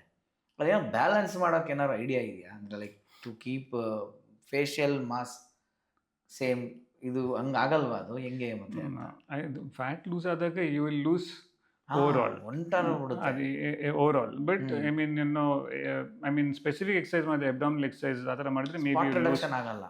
So it is, but ಅದಕ್ಕೆ ಸ್ಪೆಸಿಫಿಕ್ ಆಗಿ ನಂಗೇನು ಆ ಥರದ್ದೇನಿಲ್ಲ. ಓವರಾಲ್ ಹೋದರೆ ಕೊಲೆಸ್ಟ್ರಾಲು ಎಲ್ಲ ಕಡೆಯಿಂದನೂ ಕ್ಲಿಯರ್ ಆಗುತ್ತೆ ಅವಾಗ. I think that important is, as youngsters, to make sure you're leading a healthy lifestyle. We have to remember that heart disease, we should not be blaming it on corona or anything else. It is a lifestyle disease as of now. ನೀವು ನೋಡಿದ್ರೆ 5ರಲ್ಲಿ 4 is a lifestyle risk factor, lifestyle factors. So we should take care of our lifestyle. So and screen early. That's the most important thing. So at least one screening ಮಾಡಿ to know how your metabolic health is. If you're healthy, you can continue with your lifestyle. But ನೀವು metabolic health wrong ಇದ್ರೆ, you have to do changes in your lifestyle. Otherwise, if you neglect it, it will result in disease. Before disease comes, you will have indicators, metabolic indicators, that this is not right. So ಆ ಥರ ಮೊದಲೇ ಗೊತ್ತಿದ್ರೆ, you can reverse it, change what is unhealthy in your lifestyle and change it. But if you neglect it, it will result in diabetes, it will result in cholesterol, plaques and ಆ ಥರ ಎಲ್ಲ. So as youngsters, we should remember that look at our metabolic health and lead a very active lifestyle, healthy and active lifestyle. So I think ನೀವು ಒಂದು ಒಳ್ಳೆ ವಿಷಯ ತಂದಿದ್ದೇನೆಂದರೆ CPR ಮಾಡೋದನ್ನು ಸ್ಕೂಲ್ಗಳಲ್ಲೇ ಹೇಳ್ಕೊಟ್ಬಿಡ್ಬೇಕು. ಅದೊಂದು ಎಲ್ರಿಗೂ ಗೊತ್ತಿರ್ತಕ್ಕಂಥ ಒಂದು ಕಲೆ ಆಗಬೇಕು ಅಂತ. 100%. ಅದೊಂದು ತುಂಬ ಒಂದು ಇಂಪಾರ್ಟೆಂಟ್ ಟೇಕ್ ಅವೇ ಅದೇ ಐ ಮೀನ್ ನಾನು ಎಷ್ಟುವಾಗಿ ಅದೇ ಸೆಲೆಬ್ರಿಟೀಸ್ ಇದ್ದಾಗ ಪ್ರತಿ ಸಲ ಕರೀತಾರೆ ನಮಗೆ ಲೋಕಲ್ ಚಾನಲ್ಸಲ್ಲೆಲ್ಲ ಇದ್ರ ಬಗ್ಗೆ ಏನಾಯಿತು ಅಂತ ಎಲ್ರಿಗೂ what I see is everyone is interested how do I protect myself from a sudden cardiac arrest. You can't protect yourself. If you could have protected yourself, all these people would have protected themselves. They had everything in them. They had everything you can't protect. Because many a times, the first evidence of a heart disease is a cardiac arrest, in unfortunate few. So, first time heart disease ಇದೆ ಅಂತ ಗೊತ್ತಾಗೋದೇ cardiac arrest ಆದಮೇಲೆ. So, you can't predict it. So, the only thing you can predict it is how we can reduce incidence is be prepared as a community. We need to have policies, we need to have decisions, and as a community as our own, we should realize that it is time to address cardiac arrest. Ambulance, easy access to ambulance. In India, you can have a delivery in 10 minutes, you can get pizza in 30 minutes. You will not get an ambulance in 10 minutes. ವೆಸ್ಟಲ್ಲಿ 911ನಲ್ಲಿ 8 minutes 9 minutes ಆದರೆ ಪಾರ್ಲಿಮೆಂಟಲ್ಲಿ ಗಲಾಟೆ ಮಾಡ್ತಾರೆ, ಯಾಕೆ 1 minute late ಆಯಿತು, I mean response time 911 we are not bothered. ನಮಗೆ ambulance ಸಿಕ್ತು ಸಾಕು. ಅದು 20 ನಿಮಿಷ ಆದಮೇಲೆ 30 ನಿಮಿಷ ಆದಮೇಲೆ ಬಂದರೆ ಏನು ಪ್ರಯೋಜನ? ಅದು 10 ನಿಮಿಷ ಅದು ಬರುತ್ತೆ, ಆಮೇಲೆ ಒಂದು 45 ನಿಮಿಷ ಟ್ರಾಫಿಕ್ ಜಾಮಲ್ಲಿ ಇರುತ್ತೆ ಅಷ್ಟೇ. ಅದಿನೇ ಅವ್ನು ಹೊಡಿತಾ ಇರ್ತಾನೆ, ನಾವೆಲ್ಲ ಜಾಗ ಬಿಡೋರು ಒಂದಷ್ಟು ಜನ. ಅದಾದಮೇಲೆ ಅದರಿಂದ ಚೇಂಜ್ ಮಾಡಿಕೊಂಡು ಆಂಬುಲೆನ್ಸ್ ಜೊತೆ ನಾವು ಸಿಗ್ನಲ್ ಜಂಪ್ ಮಾಡೋಣ ಅಂತ ಹೋಗೋದು. ಈ ರೇಂಜ್ ನಡೀತಾ ಇದೆ. ಈ ಒಂದು 4-5 ಮಾತ್ರೆ ಯಾವಾಗಲೂ ಜೇಬಲ್ಲಿ ಇಟ್ಕೋಬೇಕು ಅಂತಾರಲ್ಲ ಡಾಕ್ಟ್ರೆ, ಅದು ಏನದು? ನಾನು ಹೆಂಗೆ ಅಂತೀನಿ ಗೊತ್ತಾ, ಓಕೆಪ್ಪ ಅದು ಮಾತ್ರೆ ಜೇಬಲ್ಲಿ ಇಟ್ಕೊಂಡಿರ್ತೀರಿ, ಹಾರ್ಟ್ ಅಟ್ಯಾಕ್ ಆದಾಗ ಅದು ತೊಗೋಬೇಕು ಅಂತ ಅವ್ನು ಶಕ್ತಿ ಇರಬೇಕಲ್ಲ first. That brings to another. ಅದು ನಿಜ ಅಲ್ಲ. ಹಾರ್ಟ್ ಅಟ್ಯಾಕ್ಗೆ ಫಸ್ಟ್ ಏಡ್ ಮನೆಯಲ್ಲ. ಈ 3-4 ಮಾತ್ರೆ ಅವ್ರು ಜೇಬಲ್ಲಿ ಇಟ್ಕೊಳ್ಳಿ. ಅದು ಹಾರ್ಟ್ ಪೇಷಂಟ್ಸ್ಗೆ ನಾವು ಹೇಳ್ತೇವೆ. ಸೊ ಆಲ್ರೆಡಿ ಒಬ್ಬರಿಗೆ ಹಾರ್ಟ್ ಅಟ್ಯಾಕ್ ಆಗಿದೆ, ಅವನಿಗೆ ಬ್ಲಾಕೇಜ್ ಇದೆ ಅಂತ ಗೊತ್ತುಂಟು, ಅವರಿಗೆ ನಾವು ಹೇಳ್ತೇವೆ ನೋವು ಬಂದಾಗ ಈ ಮಾತ್ರೆ ನಾಳೆಗಡೆ ಇಡಿ ಅಂತ. ಯಾಕಂದ್ರೆ ನಮ್ಗೆ ಆಲ್ರೆಡಿ ಎಸ್ಟಾಬ್ಲಿಷ್ಡ್ ಆಗಿದೆ. ಈಗ ಮನೆಯಲ್ಲಿ ನೀವೇ ಹಾರ್ಟ್ ಅಟ್ಯಾಕ್ ಅಂತ ಡಯಾಗ್ನೋಸ್ ಮಾಡಿ ಟ್ರೀಟ್ಮೆಂಟ್ ಮಾಡೋದು ಸರಿಯಾಗೋದಿಲ್ಲ. ಇನ್ನೊಂದು ವಿಷಯ ಏನಂದ್ರೆ ನಾವು ನೋಡ್ಬೇಕಾದದ್ದು, ಅದು ತುಂಬಾ ಜನರು ಯಾಕೆ ನಿಗ್ಲೆಕ್ಟ್ ಆಗ್ತದೆ ಅಂದ್ರೆ ಇದು ಗ್ಯಾಸ್ಟ್ರಿಕ್ ಅಂತ ಇಟ್ಕೊಂಡು ಮನೆಯಲ್ಲಿ ಇರ್ತಾರೆ. ಸೊ ಇದು ಗ್ಯಾಸ್ಟ್ರಿಕ್ ಕೆಲವೊಮ್ಮೆ ಆಗುತ್ತೆ, ಕೆಲವೊಮ್ಮೆ ಆಗೋದಿಲ್ಲ. ಸೊ ಗ್ಯಾಸ್ಟ್ರಿಕ್ ನೋವು ಅಂದರೆ ಕೆಲವೊಂದು ಕೂಸಿರ್ತದೆ. ಸೊ ಹಾರ್ಟಿದ ನೋವು ಇದ್ದರೆ ಸೆಂಟ್ರಲ್ಲಿ ಉರಿ ಥರ ಬರ್ತದೆ, ಈ ಥರ ಕೈಗೆ ಬರ್ತದೆ ಈ ಥರ. ಮತ್ತು ಹಾರ್ಟಿದ ನೋವು ನಡೆಯುವಾಗ ಜಾಸ್ತಿ ಆಗುತ್ತೆ, ಮೆಟ್ಲು ಹತ್ತುವಾಗ, ನಡೆಯುವಾಗ. ಆ್ಯಂಡ್ ಕೂತಲ್ಲಿ ಕೆಲವೊಮ್ಮೆ ಫಸ್ಟ್ ಟೈಮ್ ಬಂದಾಗ ಆ ಥರ ನೋವು ನೀವು ಮೊದಲು ಎಕ್ಸ್ಪೀರಿಯನ್ಸ್ ಮಾಡಿರಲ್ಲ. ಆ ಥರ ಸಡನ್ನಾಗಿ ಸಿವಿಯರ್ ನೋವು, ಸ್ವೆಟ್ಟಿಂಗ್, ಅದು 100% ಹಾರ್ಟಿದ ನೋವು. ಕೆಲವೊಮ್ಮೆ ಸಟಲ್ ಇರ್ತದೆ, ಡಯಾಬಿಟೀಸ್ ಅವರಿಗೆಲ್ಲ ನೋವು ಬರೋದಿಲ್ಲ. ಸೊ ಏನೋ ಡಿಸ್ಕಂಫರ್ಟ್ ಥರ ಇರ್ತದೆ. ಸೊ ಇದು ಆ ಥರ. ಸೊ ಆಗ ಕನ್ಫ್ಯೂಷನ್ ಬರ್ತದೆ. ಇದು ಹಾರ್ಟಿದ ಗ್ಯಾಸ್ಟ್ರಿಕ್ ಅನ್ನೋ ವ್ಯಕ್ತಿಗೆ ಕನ್ಫ್ಯೂಷನ್ ಬರ್ತದೆ. ಏನೇ ಹೇಳೋದಂದರೆ, ಹೊಸ ನೋವು ಏನಾದರೂ ಕಂಡು ಬಂದರೆ and if it makes you uncomfortable, this better to get an ECG. ಡಾಕ್ಟ್ರನ್ನ ಭೇಟಿಯಾಗಿ, you don't decide whether is gastric or heart ಅಂತ. Let the doctor decide. Gastric ಅವ್ರು ಟೆಸ್ಟ್ ಮಾಡ್ತಾರೆ, ECG ಮಾಡ್ತಾರೆ, ಬ್ಲಡ್ ಟೆಸ್ಟ್ ಮಾಡ್ತಾರೆ, ಹಾರ್ಟ್ದ ಏನು ಅಂತ ಹೇಳಿ ಮತ್ತೆ ಡಿಸೈಡ್ ಮಾಡ್ತಾರೆ ಅವರು. So better not to neglect that, because ಕೆಲವೊಮ್ಮೆ it's very difficult to say what exactly it is. ಇನ್ನೊಂದು ಟೆಸ್ಟ್ ಬಗ್ಗೆ ತುಂಬ ಕೇಳ್ಪಟ್ಟಿದ್ದೀವಿ ನಾವು, ಆ್ಯಂಜಿಯೋ ಮಾಡಿಸ್ಕೊಳ್ಳಿ ಅಂತಾರೆ. ಆಮೇಲೆ ಇವಾಗ ಚೆಕ್ ಆ್ಯಂಜಿಯೋ ಅಂತಕ್ಕಂಥದ್ದು ಭಾಳ ಸಿಂಪಲ್ಲಾಗಿ ಹಿಂಗೆ ಹಾಕಿದ್ರೆ ಒಂದು ಕ್ಯಾಮ್ರಾನೇ ಹಾರ್ಟ್ ಒಳಗೆ ಹೋಗಿ ಎಲ್ಲ ನೋಡ್ಬೋದು ಅಂತ. ಅದು ಮಾಡಿದ್ರೆ ಪಕ್ಕ ಕ್ಲಾರಿಟಿ ಗೊತ್ತಾಗುತ್ತೆ ಡಾಕ್ಟ್ರೆ? ಆಗುತ್ತೆ? ಅದು ಅವಶ್ಯಕತೆ ಇಲ್ಲ. ಇದು ಆ್ಯಂಜಿಯೋಗ್ರಾಮ್ ಇನ್ವೇಸಿವ್, ಅದು ಪ್ರೊಸೀಜರ್. ಸೊ ಬಟ್ ಏನು ಮಾಡ್ತೇವೆ ಅಂದರೆ ರಿಸ್ಕ್ ಫ್ಯಾಕ್ಟರ್. ಈಗ ಒಬ್ಬ ವ್ಯಕ್ತಿಗೆ ಇದು ನಾವು CT ಕ್ಯಾಲ್ಸಿಯಂ ಅಂತ ಮಾಡ್ತೇವೆ, ಕ್ಯಾಲ್ಸಿಯಂ ಸ್ಕೋರ್ ಅಂತ. ಸೊ ಅನ್ಸ್ಕೊಳ್ಳಿ, ಒಬ್ಬ ವ್ಯಕ್ತಿಗೆ ಕೊಲೆಸ್ಟ್ರಾಲ್ ಇದೆ, ಬಟ್ ಬಾರ್ಡ್ಲೈನ್ ಕೊಲೆಸ್ಟ್ರಾಲ್ ಇದೆ, ಬಾರ್ಡ್ಲೈನ್ ಶುಗರ್ ಇದೆ. ಆ ವ್ಯಕ್ತಿಗೆ ನಾವು ಮಾತ್ರೆ ಹಾಕಬೇಕಾ ಇಲ್ವಾ ಅಂತ ಡಿಸೈಡ್ ಮಾಡ್ತಾ ಇದ್ದೇವೆ. ಆ ಸಂದರ್ಭದಲ್ಲಿ ನಾವು ಏನು ಮಾಡ್ತೇವೆ, ಒಂದು ಕ್ಯಾಲ್ಸಿಯಂ ಸ್ಕೋರ್ ಅಂತ ಮಾಡ್ತೇವೆ. ಹಾರ್ಟಲ್ಲಿ ಆಲ್ರೆಡಿ ಆ ಕೊಲೆಸ್ಟ್ರಾಲಿಂದ ಪ್ರಭಾವ ಕಾಣ್ತಾ ಇದೆಯಾ ಅಂತ, ಕ್ಯಾಲ್ಸಿಯಂ ಸೇರಿದೆ ಇಲ್ವಾ ಅಂತ ನೋಡ್ತೇವೆ. ಈ ಕ್ಯಾಲ್ಸಿಯಂ ಸ್ಕೋರ್ 40 ಮೇಲೆ ನಾವು ಮಾಡ್ತೇವೆ. ಸಣ್ಣ ವಯಸ್ಸಲ್ಲಿ ಅದು ಕ್ಯಾಲ್ಸಿಯಂ ಕಾಣೋದಿಲ್ಲ, 40 ಕೆಳಗಡೆ, 40 ಮೇಲೆ ನಾವು ಮಾಡ್ತೇವೆ. ಸೊ ಅಕಸ್ಮಾತ್ ಕೊಲೆಸ್ಟ್ರಾಲ್ ಬಾರ್ಡ್ಲೈನ್ ಇಟ್ಕೊಂಡು ಕ್ಯಾಲ್ಸಿಯಂ ಆಲ್ರೆಡಿ ಸ್ಟಾರ್ಟ್ ಆಗಿದೆ ಅಂತ ಹೇಳಿದ್ರೆ ಆ ಕೊಲೆಸ್ಟ್ರಾಲ್ನ ನಾವು ಈಗಲೇ ಟ್ರೀಟ್ಮೆಂಟ್ ಮಾಡಬೇಕು. ಬಟ್ ಅಕಸ್ಮಾತ್ ಕೊಲೆಸ್ಟ್ರಾಲ್ ಬಾರ್ಡರ್ ಲೈನಲ್ಲಿದೆ, ಬಟ್ ಕ್ಯಾಲ್ಸಿಯಂ ಮಾಡಿದಾಗ ಕ್ಯಾಲ್ಸಿಯಂ ಇಲ್ಲ ಅಂತ ಹೇಳಿದರೆ ನಾವು ಡಯಟ್ ಆ್ಯಂಡ್ ಲೈಫ್ ಸ್ಟೈಲ್ ಇನ್ನೂ ಸ್ವಲ್ಪ ಸಮಯ ಮುಂದೂಡ್ಬೋದು. ಕೊಲೆಸ್ಟ್ರಾಲ್ ಮಾತ್ರೆಯನ್ನು ಸ್ಟಾರ್ಟ್ ಮಾಡೋದನ್ನು ಪೋಸ್ಟ್ಪೋನ್ ಮಾಡ್ಬೋದು. ಯಾಕಂದರೆ ಕೊಲೆಸ್ಟ್ರಾಲ್ ಮಾತ್ರೆ ಏನಾದರೂ ಸ್ಟಾರ್ಟ್ ಮಾಡಿದ್ರೆ ಯೂಶ್ವಲಿ ಅದು ಲೈಫ್ ಲಾಂಗ್. ಕೊಲೆಸ್ಟ್ರಾಲ್ ಮಾತ್ರೆ ಒಂದ್ಸಲ ಸ್ಟಾರ್ಟ್ ಮಾಡಿದ್ರೆ ಲೈಫ್ ಲಾಂಗ್ ಫಿಕ್ಸ್ ಬೇಕಾಗ್ತದೆ, ಯೂಶ್ವಲಿ ಬೇಕಾಗ್ತದೆ. ಸೊ ಅದಕ್ಕೆ ಅದು ಸ್ಟಾರ್ಟ್ ಮಾಡೋ ಮುಂಚೆ ಬಾರ್ಡರ್ ಲೈನ್ ಇರುವಾಗ ನಮಗೆ ಇದು ಹೈ ರಿಸ್ಕಾ ಲೋ ರಿಸ್ಕಾ ಅಂತ ನೋಡಲಿಕ್ಕೆ ಕೆಲವೊಮ್ಮೆ ನಾವು CT ಕ್ಯಾಲ್ಸಿಯಂ ಮಾಡ್ತೇವೆ. ಆ ಟೆಸ್ಟ್ಗೆ ಏನಂತಾರೆ doctor? CT calcium scoring. CT calcium scoring ಇದು ಮಾಡಿಸ್ಬೇಕು ಅಂತಾರೆ. ಹೌದು, ಬಾರ್ಡರ್ ಲೈನ್ ಇದ್ರೆ ಅದು ನೀವು ಡೈರೆಕ್ಟ್ ಅಂತಲ್ಲ, ಡಾಕ್ಟ್ರನ್ನ ಭೇಟಿಯಾಗಿ ಅವ್ರು ನಿಮ್ಮ ರಿಸ್ಕ್ ಫ್ಯಾಕ್ಟರ್ ನೋಡಿ. ಕೆಲವೊಬ್ಬರಿಗೆ ಡೈರೆಕ್ಟ್ ಇಂಡಿಕೇಶನ್ ಇರ್ತದೆ. ಸೊ ಡಯಾಬಿಟೀಸ್ ಇರ್ತದೆ, ಫ್ಯಾಮಿಲಿ ಹಿಸ್ಟ್ರಿ ಇರ್ತದೆ, ಕೊಲೆಸ್ಟ್ರಾಲ್ ಜಾಸ್ತಿ ಇದೆ. ಆ ಸಂದರ್ಭದಲ್ಲಿ CT ಕ್ಯಾಲ್ಸಿಯಂ ಬೇಕಾಗಿಲ್ಲ. ಡಾಕ್ಟ್ರ್ ಫಸ್ಟೇ ಹೇಳ್ತಾರೆ ನಿಮ್ಮದು ರಿಸ್ಕ್ ಫ್ಯಾಕ್ಟರ್, ನಾವು ರಿಸ್ಕ್ ಸ್ಕೋರ್ ಅಂತ ಹೇಳ್ತೇವೆ. 10 year risk score, 5 year risk score. ಆ 5 ಇಯರ್ ರಿಸ್ಕ್ ಸ್ಕೋರ್ ನಿಮ್ಮದು 10% ಮೇಲೆ ಜಾಸ್ತಿ ಇದೆ, ನಿಮಗೆ ಸಿ ಟಿ ಕ್ಯಾಲ್ಸಿಯಂ ಬೇಕಾಗಿಲ್ಲ, ನಿಮಗೆ ಕೊಲೆಸ್ಟ್ರಾಲ್ ಟ್ಯಾಬ್ಲೆಟ್ಸ್ ಬೇಕು ಅಂತ ಹೇಳ್ತಾರೆ. ಸೊ ಬಟ್ ಕೆಲವೊಮ್ಮೆ ಡಾಕ್ಟರ್ಸ್ ಏನು ಹೇಳ್ತಾರೆ, ನಿಮ್ಮ ರಿಸ್ಕ್ ಸ್ಕೋರ್ ಕ್ಯಾಲ್ಕುಲೇಟ್ ಮಾಡಿ, ನಿಮ್ಮ ರಿಸ್ಕ್ ಸ್ಕೋರ್ ಬಾರ್ಡರ್ ಲೈನಲ್ಲಿದೆ, 5 to 10% ಇದೆ, ಕಮ್ಮಿ ಇದೆ. ಸೊ ಈ ಕೊಲೆಸ್ಟ್ರಾಲನ್ನು ನಾವು ಈಗಲೇ ಟ್ರೀಟ್ಮೆಂಟ್ ಮಾಡಬೇಕಾ ಅಲ್ಲ ಮುಂದೆ ಟ್ರೀಟ್ಮೆಂಟ್ ಮಾಡ್ಬೋದು ಅಂತ ನೋಡಲಿಕ್ಕೆ ಕ್ಯಾಲ್ಸಿಯಂ ಸ್ಕೋರಿಂಗ್ ನೋಡೋಣ ಅಂತ ಹೇಳ್ತಾರೆ. ಆ ಸಂದರ್ಭದಲ್ಲಿ ಅವ್ರು ಹೇಳಿದರೆ ಕ್ಯಾಲ್ಸಿಯಂ ಸ್ಕೋರಿಂಗ್ ಮಾಡಿದರೆ ಅದರಿಂದ ನಮ್ಮದು ಟ್ರೀಟ್ಮೆಂಟ್ ಮೇಲೆ ಸ್ವಲ್ಪ ವೇರಿಯೇಷನ್ ಇರ್ಬೋದು. ಈ ಫ್ಯಾಟ್ ಬರ್ನರ್ ರೆಗ್ಯುಲರ್ ತಗೋಬೇಕಂದ್ರೆ ಮೆಡಿಸಿನ್ಸು ಅದು ತುಂಬ ಕಾಸ್ಟ್ಲಿನ ಡಾಕ್ಟರ್? ಕೊಲೆಸ್ಟ್ರಾಲ್ ಟ್ಯಾಬ್ಲೆಟ್ಸ್ ಕಾಸ್ಟ್ಲಿ ಅಲ್ಲ. ಕಾಸ್ಟ್ಲಿ ಅಲ್ಲ, ಬಟ್ ಲೈಫ್ ಲಾಂಗ್ ತಗೋಬೇಕಾಗುತ್ತೆ. Usually it is because cholesterol ಅದು ಬಾಡಿ ಮೆಟಬಾಲಿಸಮ್ ಅಲ್ಲ, it won't change unless you change something. So ನೀವೇನಾದರೂ rigorous lifestyle changes, dietary changes ಎಲ್ಲ ಮಾಡಿದರೆ then they might be possibility. But most people what we see is they will not change their lifestyle. So ಆ ಥರ. So in such patients tablets will be they for life time. ಮತ್ತು ಆ್ಯಂಜಿಯೋ ಯಾವಾಗ ಮಾಡ್ತಾರೆ? Actually ಆ್ಯಂಜಿಯೋ ಯಾವಾಗ ಮಾಡ್ತಾರೆ? Angiogram ಮಾಡೋದು ಒಂದು ಸಂದರ್ಭ ಅಂದರೆ ಹಾರ್ಟ್ ಅಟ್ಯಾಕ್ ಆದಾಗ ಅಷ್ಟೇ ಅಲ್ಲ, ಒಂದು ಸಂದರ್ಭ ಹೇಳೋದು. ಒಂದು ಸಂದರ್ಭ ಹಾರ್ಟ್ ಅಟ್ಯಾಕ್ ಆದಾಗ ಬ್ಲಾಕ್ ಇದೆಯಾ ಇಲ್ಲ ಅಂತ ನೋಡಲಿಕ್ಕೆ, ಎಷ್ಟು ಬ್ಲಾಕ್ ಇದೆ ನೋಡಲಿಕ್ಕೆ ಆ್ಯಂಜಿಯೋಗ್ರಾಮ್ ಮಾಡ್ತಾರೆ. ಎರಡನೇ ಸಂದರ್ಭದಲ್ಲಿ ನೋವು ಇದ್ದಾಗ, ಶುಗರ್ ಇದು ಹಾರ್ಟಿನ ಸಮಸ್ಯೆ ಅಂತ ಗೊತ್ತಿದ್ದಾಗ ಎಷ್ಟು ಬ್ಲಾಕ್ ಇದೆ, ಎಷ್ಟು ಟೈಟ್ ಇದೆ ಅಂತ ನೋಡಲಿಕ್ಕೆ ಆ್ಯಂಜಿಯೋಗ್ರಾಮ್ ಮಾಡ್ತಾರೆ. ಸೊ ಅದು ಕನ್ಫರ್ಮ್ ಆದಾಗ. ಸೊ ಒಬ್ಬ ವ್ಯಕ್ತಿ ಈಗ ನಡೆಯುವಾಗ ಹೇಳ್ತಾರೆ, ಶುಗರ್ ಇದ್ದ ವ್ಯಕ್ತಿ, ಬಿ ಪಿ ಇದ್ದ ವ್ಯಕ್ತಿ, ಕೊಲೆಸ್ಟ್ರಾಲ್ ಇದ್ದ ವ್ಯಕ್ತಿ ನಡೆಯುವಾಗ ನನಗೆ ಉರಿ ಬರ್ತಾ ಇದೆ, ನೋವು ಬರ್ತಾ ಇದೆ, ಆ ಡಾಕ್ಟರ್ಗೆ ನೋಡಿದ ತಕ್ಷಣ ಹೇಳ್ತಾನೆ ಇದು 100% ಹಾರ್ಟಿದ ಲಕ್ಷಣ ಅಂತ. ಇ ಸಿ ಜಿಯಲ್ಲಿ ವ್ಯತ್ಯಾಸ ಇರ್ತದೆ, ಇಕೋದಲ್ಲಿ ವ್ಯತ್ಯಾಸ ಇರ್ತದೆ, ಇಲ್ಲಿ TMT ಮಾಡ್ತಾರೆ ಅದರಲ್ಲಿ ವ್ಯತ್ಯಾಸ ಇರ್ತದೆ. ಸೊ ಹೇಳ್ತಾನೆ ಇದು ಬ್ಲಾಕಿದ ಲಕ್ಷಣ. ಬಟ್ ಬ್ಲಾಕ್ ಎಷ್ಟಿದೆ, ಎಷ್ಟು ಟೈಟ್ ಇದೆ ಅಂತ ನೋಡಲಿಕ್ಕೆ ಆ್ಯಂಜಿಯೋಗ್ರಾಮ್ ಮಾಡ್ತಾರೆ. 1 ವೆಸಲಲ್ಲಿ ಬ್ಲಾಕ್ ಇದೆ, 2 ವೆಸಲಲ್ಲಿ ಬ್ಲಾಕ್ ಇದೆಯಾ, 3ರಲ್ಲಿ ಇದೆಯಾ, ಎಷ್ಟು ಪರ್ಸೆಂಟೇಜ್ ಬ್ಲಾಕ್ ಇದೆ ಅಂತ ನೋಡಲಿಕ್ಕೆ ಆ್ಯಂಜಿಯೋಗ್ರಾಮ್ ಮಾಡ್ತಾರೆ. ರುಟೀನ್ ಜನರಲ್ ಪಬ್ಲಿಕಲ್ಲಿ ಸುಮ್ಮನೆ ಹೋಗಿ ಆ್ಯಂಜಿಯೋಗ್ರಾಮ್ ಮಾಡೋದು ನಾಟ್ ಅಡ್ವೈಸಬಲ್. ಬಟ್ ಮಾಡಿಸಿದ್ರೆ ತಪ್ಪಿಲ್ಲ. Not advisable. No invasive procedures are not advisable. Invasive ಅಂದರೆ ಟ್ಯೂಬ್ ಹಾಕಿ ಪ್ರೊಡ್ಯೂಸಸ್. ಏನೇ invasive procedures for diagnosis is not advisable. ಏನೇ ಡಯಾಗ್ನೋಸಿಸ್ ರಿಸ್ಕ್ ಸ್ಟ್ರಾಟಿಫಿಕೇಶನ್ಗೆ ನಾನ್ ಇನ್ವೇಸಿವ್ ಟೆಸ್ಟ್. ಅಲ್ಲ, ಯಾರೋ ದುಡ್ಡು ಇರುತ್ತೆ, ಅನುಕೂಲ ಇರುತ್ತೆ, ನಾನು ಚೆಕ್ ಆ್ಯಂಜಿಯೋ ಮಾಡಿಸ್ಕೊತೀನಿ, 3,500 5,000 ನಾನು ಮಾಡಿಸ್ಕೊತೀನಿ ಅಂತಂದರೆ ಮಾಡಲ್ವ? ಯಾರೂ ಡಾಕ್ಟ್ರೇ ಮಾಡಲ್ವ? ಕೇಳ್ತಾ ಇಲ್ಲ. But it's not advisable. You can get the same information from non-invasive tests. ಹಾಗೆ CT ಆ್ಯಂಜಿಯೋಗ್ರಾಮ್ ಮಾಡ್ಬೋದು. ಆ ಥರ ಇದ್ದರೆ CT ಸ್ಕ್ಯಾನ್ ಮಾಡಿ ಆ್ಯಂಜಿಯೋಗ್ರಾಮ್ ಕೂಡ ಮಾಡ್ಬೋದು, CT ಆ್ಯಂಜಿಯೋಗ್ರಾಮ್ ಅಂತ. ಸೊ ಅದು ಓಕೆ. ಸೊ ಅದು ನೋವಿದ್ದಾಗ ಕೆಲವೊಬ್ಬರಿಗೆ ನಾವು ಮಾಡ್ತೇವೆ. ಈಗ 40s ವ್ಯಕ್ತಿ ಡಿಸ್ಫ್ಯಾಕ್ಟ್ ಏನಿಲ್ಲ, ನೋವು ಅಂತ ಹೇಳ್ತಾನೆ, ಬಟ್ ಯಾವುದಕ್ಕೂ ಫಿಟ್ ಆಗ್ತಾ ಇಲ್ಲ, ಕ್ಯಾಸ್ಟಿಗೆ ಫಿಟ್ ಆಗ್ತಾ ಇಲ್ಲ, ಲಂಗ್ಸ್ಗೆ ಫಿಟ್ ಆಗ್ತಾ ಇಲ್ಲ, ಹಾರ್ಟಿಗೆ ಫಿಟ್ ಆಗ್ತಾ ಇಲ್ಲ, ಹಾರ್ಟಿದೆಲ್ಲ ಟೆಸ್ಟ್ ನೆಗೆಟಿವ್ ಇದೆ. ಆಗ ನಮಗೆ ಕನ್ಫರ್ಮ್ ಮಾಡಲಿಕ್ಕೆ ಇದು ಲೋ ಹಾರ್ಟಿದು ಇದೆಯಲ್ಲ ಅಂತ ನೋಡಲಿಕ್ಕೆ ನಾವು CT ಆ್ಯಂಜಿಯೋಗ್ರಾಮ್ ಅಂತ ಮಾಡ್ತೇವೆ. ಅದು ಲೋ ರಿಸ್ಕ್. ಸೊ ಕಾಂಟ್ರಾಸ್ಟ್ ಕೊಟ್ಟು CT ಸ್ಕ್ಯಾನ್ ಮಾಡೋದು, ಅದರಲ್ಲಿ ಬ್ಲಾಕ್ ಇದೆಯಲ್ವ ಅಂತ ಕೆಲವೊಮ್ಮೆ ಗೊತ್ತಾಗ್ತದೆ. ಸೊ ಲೋ ಪ್ರಾಬಬಿಲಿಟಿ ಕೇಸಲ್ಲಿ ನಾವು ಕೆಲವೊಮ್ಮೆ ಅದು ಮಾಡ್ತೇವೆ.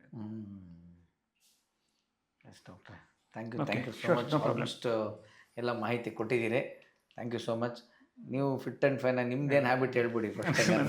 ನನ್ನ ಜೆನೆಟಿಕ್ಸಾ? ಬ್ಲೆಸ್ಡ್ ಅಷ್ಟೇ. Yes doctor, thank you so much. ನೀವು ಈ ಸಂಚಿಕೆನ ಇವತ್ತು ನೋಡ್ತಾ ಇದ್ದೀರಾ, ಆದರೆ ಇದರ ಚಿತ್ರೀಕರಣಕ್ಕೆ ನಾನು ಮಂಗಳೂರಿಗೆ ಪ್ರಯಾಣ ಬೆಳೆಸಿದ ದಿನ ನಾವೆಂದೂ ಮರೆಯಲಾಗದ ನಮ್ಮೆಲ್ಲರ ನೆಚ್ಚಿನ ಸಹಜಾಭಿನಯದ ನಟ, ಸ್ಫುರುದ್ರೂಪಿ ಕಂಚಿನ ಕಂಠ ದಿಲೀಪ್ ರಾಜ್ ನಮ್ಮನ್ನು ಅಗಲಿದ ದಿನ. ಅದೇ ಮೇ 13. ಒಂದು ವಾರದ ಹಿಂದೆ ಬುಕ್ ಆಗಿದ್ದ ನನ್ನ ರಾತ್ರಿ ಫ್ಲೈಟ್ ಕಡೆಗೆ ಬಾರದ ಹೆಜ್ಜೆ ಹಾಕುತ್ತಲೇ ಹೊರಟೆ. ಏರ್ಪೋರ್ಟ್ನಲ್ಲಿದ್ದ ಈ ಗೊಂಬೆಗಳನ್ನು ನೋಡ್ತಾ ಇದ್ದ ಹಾಗೆ ನನ್ನ ಮನಸ್ಸಿಗೆ ಬಂದ ಹಾಡು, ಗೊಂಬೆ ಆಡಿಸೋನು, ಮೇಲೆ ಕುಂತವನು, ನನಗೆ ನಿನಗೆ ಯಾಕೆ ಟೆನ್ಷನ್ನು. ಪ್ರೇಮಂ ಪೂಜ್ಯಂ ಚಿತ್ರದ ನಿರ್ದೇಶಕರು, ವೈದ್ಯರು ಹಾಗೂ ನನ್ನ ಸ್ನೇಹಿತರು ಆದ ಡಾಕ್ಟರ್ ರಾಘವೇಂದ್ರ ಅವರ ಸಂದರ್ಶನಕ್ಕೆ ತಯಾರಾಗಿ ಹೊರಟಿದ್ದ ನಾನು ಮತ್ತೋರ್ವ ಗೆಳೆಯನ ಅಗಲುವಿಕೆ ಬಗ್ಗೆ ಮಾತಾಡ್ತೀನಿ ಅಂತ ಲವಲೇಶದಷ್ಟು ಕಲ್ಪನೆಯೂ ಇರಲಿಲ್ಲ. ನಿನ್ನೆ ರಾತ್ರಿ ಬಟ್ಟೆ ಜೋಡಿಸ್ಕೊಳ್ಳುವಾಗ ಇದ್ದ ಗೆಳೆಯ ಇಂದು ಹೊರಡುವಾಗಿಲ್ಲ. ಆಧ್ಯಾತ್ಮದ ಜರ್ನಿಯಲ್ಲಿ ದೇಹ ನಶ್ವರ, ಆತ್ಮ ಶಾಶ್ವತ ಅಂತ ನಂಬಿರೋ ನನಗೆ ಇದಿಷ್ಟು ಕಾಡುವಾಗ ಇನ್ನು ಅವನ ಕುಟುಂಬ. ಭಗವಂತನಲ್ಲಿ ಒಂದೇ ಪ್ರಾರ್ಥನೆ, ಆ ಕುಟುಂಬಕ್ಕೆ ನೀನೇ ಶಕ್ತಿ ತುಂಬಪ್ಪ ಅಂತ. ಹೋಗಿ ಬಾ ಗೆಳೆಯ, ಹೋಗಿ ಬಾ. ನೀನು ಇಲ್ಲೇ ಯಾವುದೋ ಸ್ಟುಡಿಯೋಲಿದೆಯಾ, ಯಾವುದೋ ಶೂಟಿಂಗಲ್ಲಿ ಬ್ಯುಸಿ ಇದೆಯಾ ಅಂತಲೇ ನಂಬಿ ಆ ನೆನಪಲ್ಲೇ ನಿನ್ನ ಜೀವಂತವಾಗಿಟ್ಟಿರ್ತೇನೆ. ಶ್ರೀಕೃಷ್ಣಾರ್ಪಣಮಸ್ತು.